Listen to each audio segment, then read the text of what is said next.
Pro WA 34 tahun dan T 27 tahun di panggung musik Makassar harus berakhir.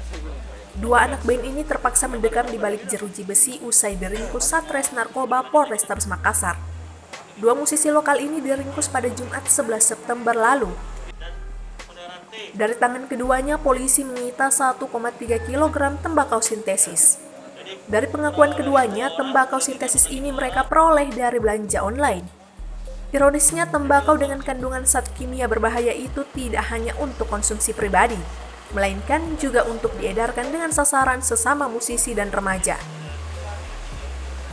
Bukan hanya kedua musisi ini yang diringkus jajaran Sat Narkoba Polrestabes, polisi juga meringkus 6 pemuda lain yang terlibat dalam peredaran narkoba jenis sabu pada Selasa lalu. Hal ini diungkapkan dalam rilis kasus narkoba yang berlangsung Senin 14 September 2020.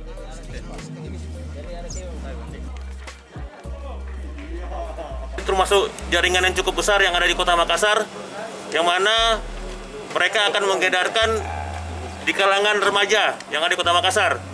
Setelah kami kembangkan bahwa tembakau ini didapat melalui jual beli online, jadi dari Instagram dijual dan mereka menjemput di salah satu jasa pengiriman yang ada di Kota Makassar.